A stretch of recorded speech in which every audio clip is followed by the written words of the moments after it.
craziness. Recovery is craziness. But you gotta do it. And I gotta do it. Alrighty, what's up, y'all?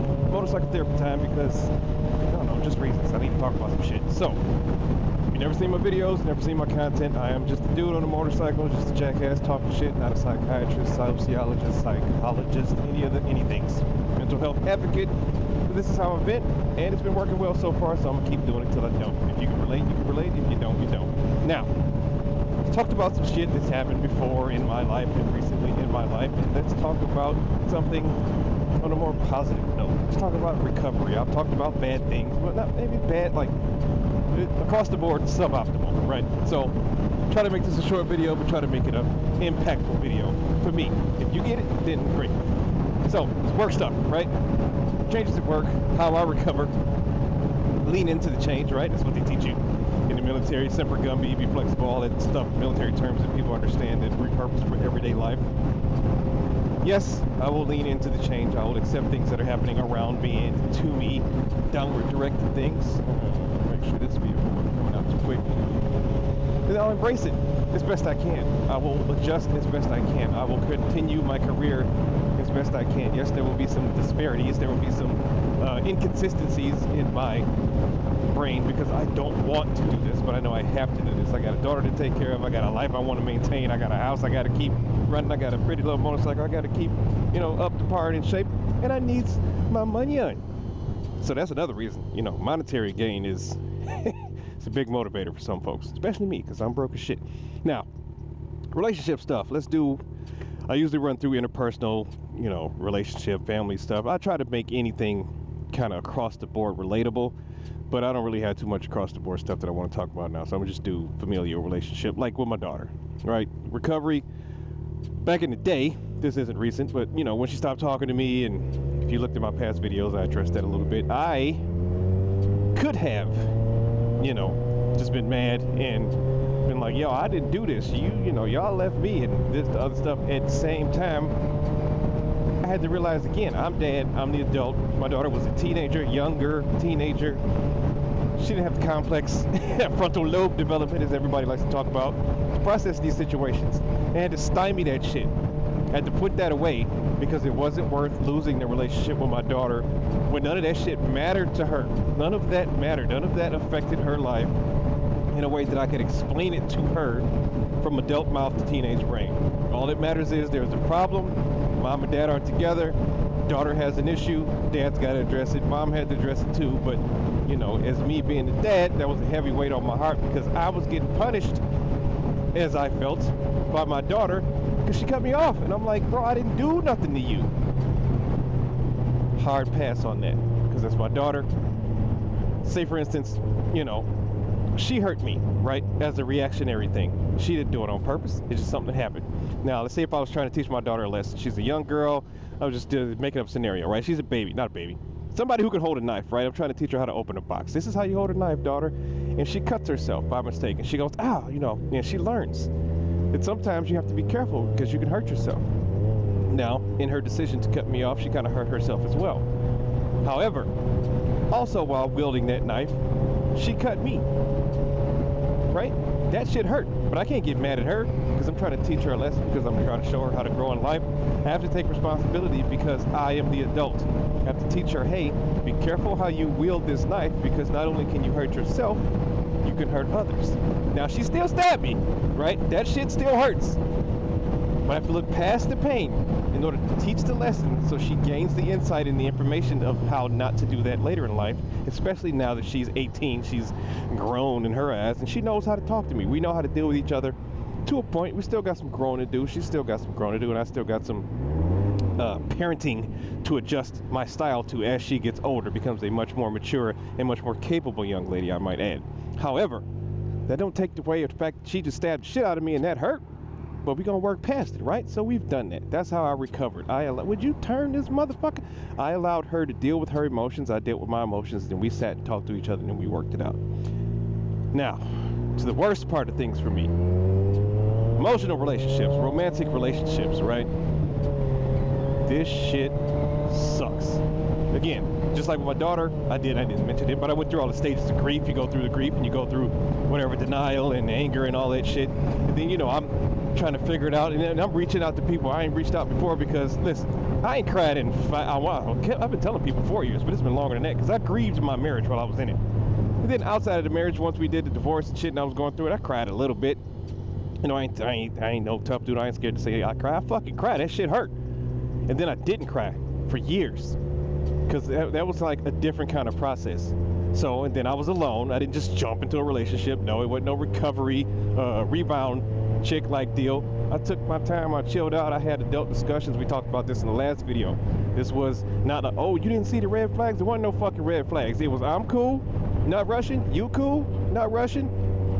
We have a social contract. We have a romantic contract that we not gonna fuck up. Cool. And then it became meeting family and became going to events and it became, I introduced you to my daughter. Most important person in my life. Fuck everybody else. I mean, my family's my family, but that's ace, boom, cool, number one. Introduce you to my daughter. If I say the words I love you, I'm not fucking around. I don't take those things lightly at all. Zero give on that. So, you know, to have something like that broken or taken away from me hit me hard. And I fucking cried. Like, again, I teared up when one of my dudes left. He was the one of my best friends, still one of my best friends. I'm saying it like it's past tense. But, you know, when he retired from the military, one of my core group, we're a tight group in the military. And when your people start leaving or, you know, retiring and I'm the last one. I mean, I've been adopted by the younger folks that I've mentored that are, you know, senior NCOs and stuff now. But I'm going to be getting up out of there soon. But the last dude that I kind of came up with is gone. He left. He retired. He's sitting at the house. I was over his crib the other day bitching about this situation. And I was like, I teared up a little bit. Then one of my airmen before that passed away unexpectedly. I teared up. But this shit, I was sitting in my garage. I was sitting in the thing, and you know, the little garage door light. That boy, I think I was taking too long to take my gear off. That fucking light clicked off, and I was just in there in the dark. I started bawling like a baby, snotting and everything, helmet on. I'm like, this is bullshit.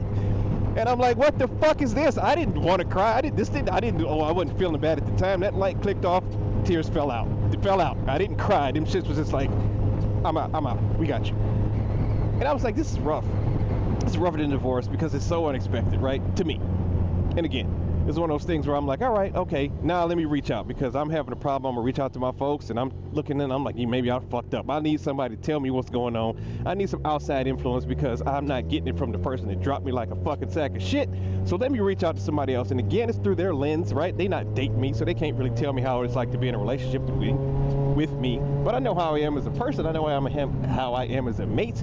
So I ain't treating nobody bad. I told them in the beginning, my person, that I don't do drama, I don't do arguments. I've been through all that. I'm not gonna raise my voice. We not doing the fighting stuff. Not gonna call you your name. Never gonna put my hands on you. Not gonna do disrespect. We gonna talk things out. We can work it out. Now we can have disagreements. We not gonna fight. One of them kind of deals. And we had an agreement on both parts about this. So I'm like, I know I didn't fuck up my part of the agreement. But let me ask folks. So I just walked up to one of my mentors, one of my buddies, one of my work confidants, and I was like, yo man, am I a piece of shit? And he just looked at me like, nah, I think you're a solid dude. I didn't give him no context. I didn't give him no hints about what was going on. I just walked up to him and said, yo, what kind of person do I look like to you? What kind of person do I sound like? What kind of person do I act like? Because I've taken personality tests. I've taken self-improvement classes. I talked about this in a lot of my videos, especially on YouTube. I am always trying to improve myself because I have fucked up so much in the past. And I'm like, what I present myself as to people is what I am. I take pride in that because I got the little sheet of paper. I have a little dot. Everybody else in my personality course and, you know, self-improvement classes got all these random shits. They're like, yo, man, you are what you say you are. And I'm like, yes, thank God, because I would feel horrible if I wasn't. And I'm like, I hope I'm that way still in romantic relationships. I never separate the two. I'm like, if I tell you I love you, I love you. There ain't no halfway. There ain't no, you know, if I say I'm gonna be there, I'm gonna be there. If I do a thing, that's what I'm doing. Like, I don't understand other people's frame of minds all the time. Although I accept them, that doesn't mean I understand them. Please don't kill me. So I'm like, okay. I wrote up to somebody else. Yo, man, you my piece of shit. Nah, bro, what's going on? I'm just, you know, just taking the census. Just trying to make sure. And I'm like, all right, I'm not getting the answers I need because I'm getting too many positive things. And I'm like, I gotta be fucking up. So let me ask somebody who don't know me. I go to the chaplain. Sir, I'm telling you this story, and I need you to give me the honest truth. Oh man, it sounds like you're emotionally mature. It sounds like you're doing this. It sounds like you're doing that. Maybe they, you know, just weren't ready for your type of love. Maybe something else is going on. Maybe this, that, and the other. Maybe they was meant to come in your life and teach you a lesson. I'm like, I just want somebody to tell me that I'm a piece of shit so that I can figure out why the person I love decided to open my heart and shit into my heart hole. Because y'all telling me this good stuff, and I'm like, maybe you are right. Or maybe their friends are telling them that they're a good person, and I'm a piece of shit, which I've never said about them in the other way. I don't do that. But I'm like, maybe they getting all these positive affirmations, and I'm fucked up for some other reason. Because now I got to make up these scenarios in my head because I never got to figure out why the fuck you just left me. And in the beginning, I said, if you ever got a problem with me, you don't need a reason to leave me. You can just, you know, say, hey, I don't want to be with you no more, or this relationship ain't working out, or whatever reason you want to give me, but I'm not going to chase or follow after somebody who doesn't want me. We had a conversation like adults. Never in the conversation did I mention just disappear and leave me in the dust. If you're unhappy with the relationship, go ahead and say that. I will do things to try to improve it, which I have. But when it's my turn to say, hey, can you do things to improve our relationship? Because we both on this train together, and we both got to shovel coal for the train to go forward. I didn't derail the train. The train is still where we said we were going to go. I go, here's my shovel. Here's what I'm trying to do. And I look over and I say, here's what you should do. Where the fuck you jumped off the motherfucking train mid your shovel? That's how I feel. So I'm like, okay. So the chaplain's telling me stuff, my friends around me telling me stuff. In my head, I'm trying to convince myself that I had to fuck up something in the past, trying to revisit a scenario in the past to fix the current situation in the present that I know I can't fix because I'm so fucked up about it, and it doesn't even matter, but I just want answers. Cool. Makes sense. I'm supposed to be in this person's life to teach them a lesson. What the fuck is that supposed to mean to me? This shit fucking hurts. Or they're supposed to be in my life to teach me a lesson of how to love, or how to retract love, or how not to love so why would I do that? I love loving. Also, I didn't need to be taught this way. I could have Googled that shit. You don't have to teach me like this. I learned very well by reading. Very well. Anyway, so I'm going through all these scenarios, trying to figure out what the fuck's going on, and I'm like, okay, now I'm grieving. Now I'm getting all these fucking Instagram reels on my phone. It's telling me, oh, if they loved you, then they would be with you. If they liked you, then they would be with you. People make time for what they want. Of course they do. I know I do. Talked about it before. You didn't make time for me. You didn't prioritize me. You got shit going on in life. Can't respond to a text. Can't even send me a text. I'm not asking you to spend time with me. I'm not asking you to be up under me all the time. I'm just asking you to, hey, reciprocate. Act like you like me. You do like me. I'm your mate, right? You're my mate. If you say I'm not like I like you, then I need to do something about it. You say you went to visit this person and didn't come see me while you was in my neighborhood. Oh shit, my bad. Immediate change. Past work. Self-reflection. Do the thing to secure your mate, right? Oh, and then you figure out, oh, maybe you're a dismissive avoidant. Maybe you're fearful. Maybe you're anxious attachment. I wasn't anxious about a motherfucking thing until I got dropped like a sack of shit. Because I'm like, yo, secure dude-ish. And then I'm like, okay, this makes sense. I'm a secure. Then I was made anxious by a dismissive. And they're dismissive because of past trauma. Or because whatever the fuck happened when they're young. And then I go, okay, I'm getting all the Instagram reels about that. And I'm learning all these personality things. And I'm doing all the studying. And then it flips again. When it just goes, fuck your attachment style. They don't like you, bro. They fucking left you. They don't care about you. And I go, God damn, why did this change? And I go, you know what? They don't care about me. Because my brain goes, you know what? Why the fuck did this happen to me? What did I do to them? Why did they hurt me? To, why the fuck this happened to me? What'd I do to them? Why they fucking hurt me? From sad to anger. And then they go, yeah, I miss them. Then they go, yeah, I fucking miss you. But I can't fuck with you again. And I go through all of these stages, and then I come all the way back around, and then I go to the sad boy stuff, and then I go to the positive affirmations of you'll get over it, or you're going to heal, or you're going to do this, and they're going to miss you, and then you're going to want you back. And then I go, great. How the fuck is that going to help me? Because now, do I really want the person that threw me away? Yes, I still love you. I have never stopped loving anybody I've ever been with. The love has changed. It's decreased. I have love for you, but I'm no longer in love with you. I am still in love with the person that dropped me. So I'm like, okay, if they come back, I'm not going to treat them the same. I don't really do booty calls. I would like to. I never had the opportunity. 17 years, was married, then was single for a year and some change, and then was in a relationship.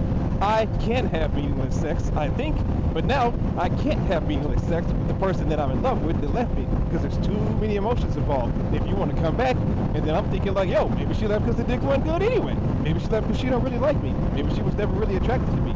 Maybe my breath stank. Maybe something happened. Maybe I pissed her off. Maybe she just didn't want to talk to me. Maybe she already had somebody lined up. Maybe she already fucking somebody else. Why would you leave if you didn't have nobody else to fall on? I don't know, because I didn't get that. And then you offer closure, and I don't want it now, because your actions were closure, because you fucking dropped me.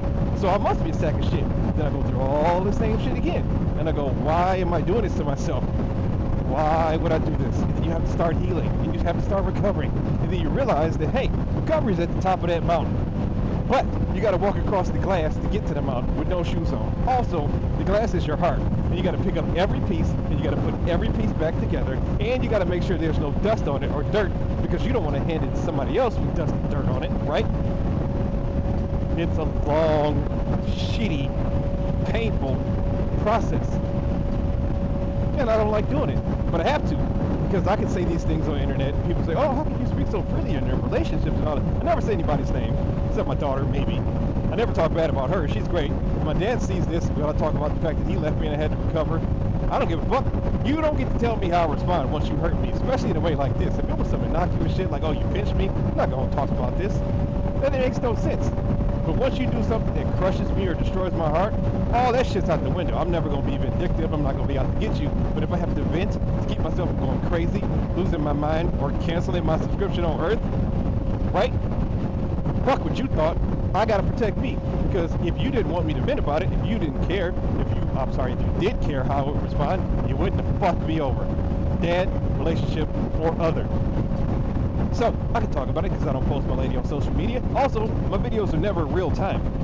I could have been over this shit 6 weeks ago, and I'm just posting it now. I'm not, but I'm just telling you, I could have been. Right? I never say anybody's name, never post anybody's face. I could post this 5 weeks after I get it, because I never really post anything day of, because I'm going through the shit, or I'm out riding my motorcycle, or I'm dealing with something else in life, and I don't have time to reflect on my thoughts so I can present them to you so eloquently while riding my motorcycle one-handed, because I'm so fucking expressive, because I'm still pissed off. But you don't know that, because this is now your present. This is my past. This video's done.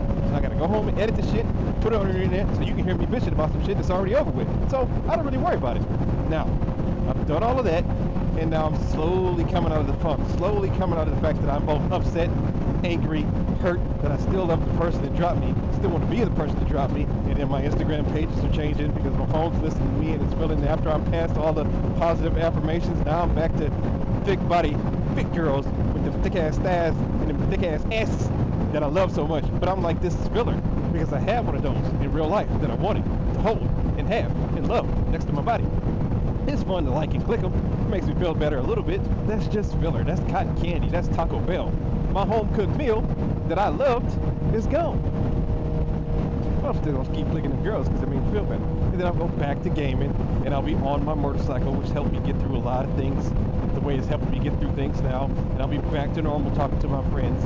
And then I will see this person, and I will no longer feel bad for giving up or quitting or allowing my light, my inner workings, my heart to shine upon you, because you left me. You know, like them fucking, those candles that you blow out and keep coming up, they blow it out and it keeps coming back in, blow it out and it keeps coming back. That's what my heart feels like. I'm afraid that if I keep letting people blow out my fucking candle, it's not going to come back. So now I have to protect myself from the person that I love, because I want to give you my heart, but you're careless with it, and I'm afraid you're going to break it again. So now I can never fuck with you on that level again, even though I absolutely want to. And it's very hard to walk away from somebody you love for the betterment of yourself, because I want you to better myself. Craziness. Recovery is craziness. But you got to do it. And I got to do it. Again, this video ain't just for you. It's for me. Because I got to listen to this shit all over again. Because I had to use my friends the most I ever used them in my whole life recently. I had to reach out to people that I've never reached out to before like this, for this situation. This shit hurt. You ever seen that fucking goat or a bear? What was it? A sheep? Whatever. That was stuck in the ditch. The dude that pulled him out, that's my friends. All rallying behind me to help get me out of this fucking ditch. And for me to jump back into a relationship or to even entertain the thought, which I still do, because I still want my person back, but I just know I can't have them. To me, for entertain that, for me to go back to the place where I know, whew, if this happens again, I'm fucking done. It's just like that little fucking goat or sheep. He pulled him out of the ditch, that motherfucker jumped right back in. I was like, damn, bro, that's what I feel like. So you can't make decisions, right? You in the middle of the hurt. Woo! Don't be the goat or the sheep or whatever the fuck. Again, that's with me too. Now, I say all this, if there was a monumental change, maybe, but if they ever watch this video, they ain't gonna wanna fuck with me again either, because I'm sick of holding stuff back, you know. I'm not gonna, god damn, I'm not gonna protect the social reputation of somebody who crushed me without a fucking second thought, no matter the reason. Because like with my daughter, hey, here's the knife, be careful. With an adult, it's totally different. You know better. You know this is dangerous. And you stab me anyway. You can't say childhood trauma. You can't say relationship issues in the past. You can't say, oh, I panicked. You're an adult. Your actions have greater consequences than those of a child who doesn't know better. And you did that shit intentionally. Stab wound. On purpose. Fuck that. I'm out.